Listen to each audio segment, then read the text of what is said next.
Hello दोस्तों, कैसे हैं आप लोग। एक बार फिर से आपका स्वागत है। माय नेम इज ओमी और आप देख रहे हैं मेरा यूट्यूब चैनल ओमी भाई। आज हम बात करेंगे दोस्तों इन्फ्लेशन, जिसको हम कहते हैं महंगाई। आज हम बात करेंगे डिफ्लेशन और आज हम बात करेंगे रिसेशन। कि हमने आमतौर पर कई लोगों को सुना होगा कि मंदी आ रही है, मंदी आ रही है। तो क्या होता है रिसेशन, आज हम इस बारे में बात करेंगे। तो दोस्तों पहली बात करते हैं कि इन्फ्लेशन क्या होता है। दोस्तों इन्फ्लेशन दो वर्ड होते हैं, सप्लाई और डिमांड। हम इसको एक उदाहरण में समझ जाते हैं। पहले हम देखते हैं कि क्या होता है इन्फ्लेशन। हम मार्केट में जाते हैं, हमने आज 1 लीटर रिफाइंड लिया। रिफाइंड तेल इस बार हमको 150 रुपये में मिला। अगली बार हम जाते हैं, उसमें 5 रुपये बढ़ जाता है, वो 155 का हो जाता है। फिर हम नेक्स्ट टाइम जाते हैं, उसमें वो हो जाता है 160, 165। तो हम धीरे धीरे उसका जब रेट बढ़ता है तो हम कहते हैं कि नहीं यार, महंगाई बढ़ गई है। तो ये महंगाई कैसे बढ़ी?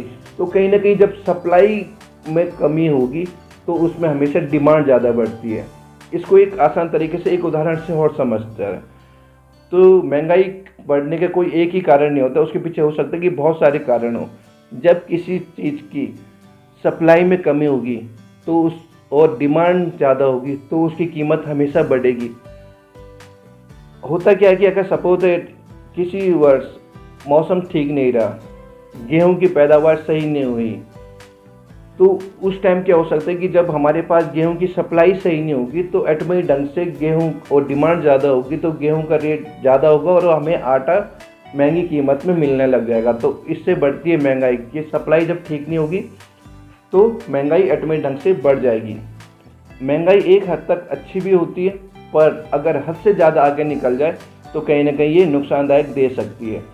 मैंने कहा भी आपको कि महंगाई एक हद तक सही भी हो सकती है, क्योंकि जिस कंट्री की जीडीपी रेट बढ़ता है, जब मार्केट में अच्छा पैसा जाएगा, अच्छी सब लोगों के बिजनेस अच्छे चलेंगे, सब लोगों के पास अच्छा पैसा होगा, वो मार्केट में हर चीज़ परचेज करेंगे, तो कहीं ना कहीं मार्केट में पैसा आएगा और गवर्नमेंट और उस कंट्री की जीडीपी का रेट कहीं ना कहीं बढ़ता रहेगा। बट जब इन्फ्लेशन हद से ज़्यादा आगे जाएगा, आम जनता को प्रॉब्लम होने लग जाएगी, तो वो कहीं ना कहीं एक नुकसान देने लग जाएगा। तो उससे होगा क्या दोस्तों कि लोग उस सामान को खरीदेंगे जो बहुत ज़रूरी होगा, और जो लोग ऐसे बहुत ज़रूरी सामान को खरीदेंगे और अननेसेसरी सामान को नहीं खरीदेंगे, तो कहीं ना कहीं उससे कहीं ना कहीं फ़र्क पड़ेगा। अब गवर्नमेंट इस चीज़ के लिए क्या करती है, पहले हम उस चीज़ को समझते हैं। जब महंगाई ज़्यादा बढ़ने लग जाती है, गवर्नमेंट क्या करती है कि सेंट्रल बैंक के द्वारा इंटरेस्ट रेट को बढ़ा देती है। अब इंटरेस्ट रेट जब बढ़ेगा तो होगा क्या दोस्तों, जब इंटरेस्ट रेट बढ़ेगा तो लोग बैंक से बोरो नहीं करेंगे। जब मतलब थोड़ा दिक्कत हो जाएगी, क्योंकि जब इंटरेस्ट रेट ज़्यादा होगा तो लोग जब बोरो नहीं करेंगे और टफ हो जाएगा बोरो करना, मतलब लोन लेना टफ हो जाएगा, तो लोग क्या करेंगे कि अपने पैसे सेविंग करेंगे, क्योंकि लोग अब ज़्यादा खरीदारी नहीं करेंगे क्योंकि उनके पैसे बचने लग जाएंगे। तो वैसे ही पैसा फिर बैंक के पास जाएगा, जिसकी वजह से इन्फ्लेशन को कंट्रोल किया जाता है। अभी हमने बात करी थी कि सप्लाई और डिमांड की बात करी थी कि सप्लाई कम है और डिमांड ज़्यादा है। अब हम बात करते हैं कि सप्लाई तो है पर डिमांड नहीं है, इसको कहते हैं डिफ्लेशन। अब दोस्तों सप्लाई तो बहुत अच्छी है पर डिमांड नहीं है। अब लोगों ने सोचा कि अब हम उन चीज़ों को खरीदेंगे जो चीज़ हमारे लिए ज़रूरी है, पर अननेसेसरी चीज़ों को हम नहीं खरीदेंगे। सपोज दैट कोई मोबाइल की कंपनी है, मोबाइल कंपनी अपने 100 प्रोडक्ट बनाती थी जिसमें 100 के 100 बिक जाते थे। अब क्या होता है कि सप्लाई तो है, 100 फ़ोन तो आ रहे हैं पर डिमांड कम है। अब लोग फ़ोन कम खरीद रहे हैं क्योंकि महंगाई बढ़ती जा रही है। जब फ़ोन कम बिकेंगे तो वो कंपनी होगी तो उसका जो रेवेन्यू होगा, जो उसका प्रॉफिट होगा, जो इनकम होगी उस कंपनी की, वो कहीं ना कहीं कम होगी। जब उसका प्रॉफिट कम होगा उस कंपनी का, मोबाइल कंपनी का, तो क्या होगा, जब प्रॉफिट कम होगा तो वो अपनी जो एम्प्लॉय होगी उसकी सैलरी कट करेगी या उसको वो फायर करेगी।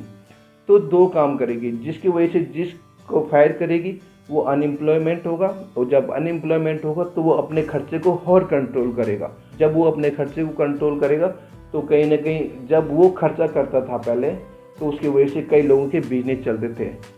सैलरी तो एक ही कट हुई पर कई लोगों का मल्टीपल देखा जाए तो बहुत सारे लोगों के बिजनेस में फर्क पड़ता है। तो इसको कहते हैं डिफ्लेशन।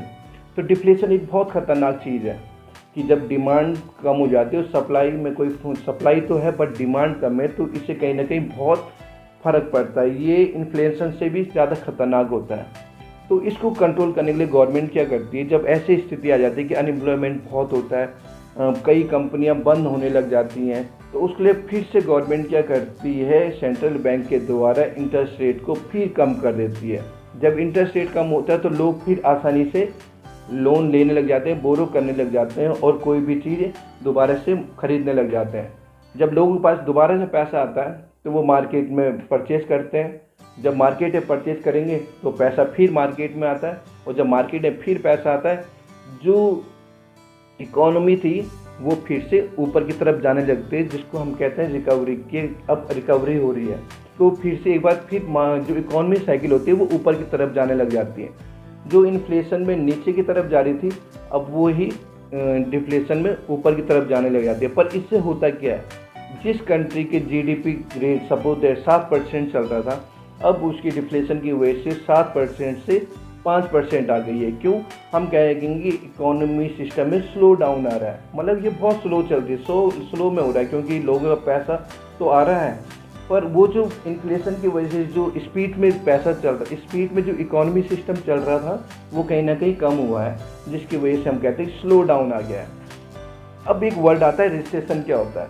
अभी मैंने कहा आपको कि सपोज दैट किसी देश की जीडीपी 7% चल रही थी, अब वो आके 5% हो गई है। जीडीपी को नापने का कोई डेफिनेशन नहीं है कि हम इसको कैसे नापते हैं।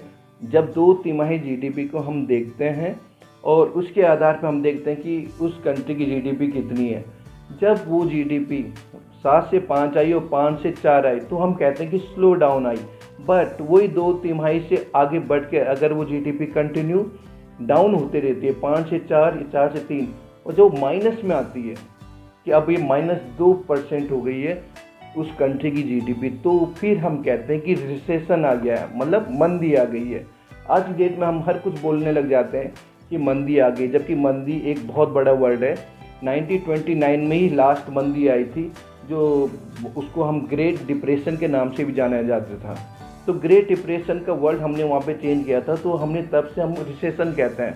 2008 में एक बार फिर से रिसेशन आया था, तो उसके बाद अभी तक कोई रिसेशन नहीं आया है।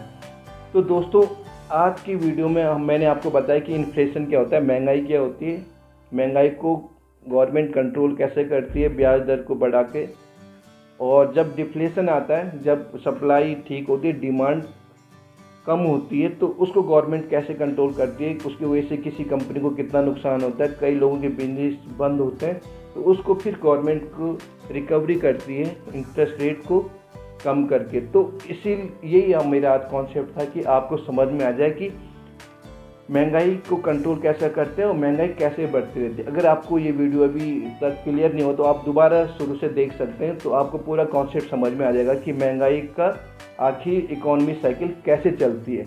तो दोस्तों, आपको अगर ये वीडियो इन्फॉर्मेटिव लगा तो आप वीडियो को लाइक कर दीजिएगा, और अगर आपने ये चैनल अभी तक सब्सक्राइब नहीं किया तो प्लीज़ चैनल को सब्सक्राइब कर दीजिएगा। तो दोस्तों, आज के लिए बस इतना ही। Thanks for watching.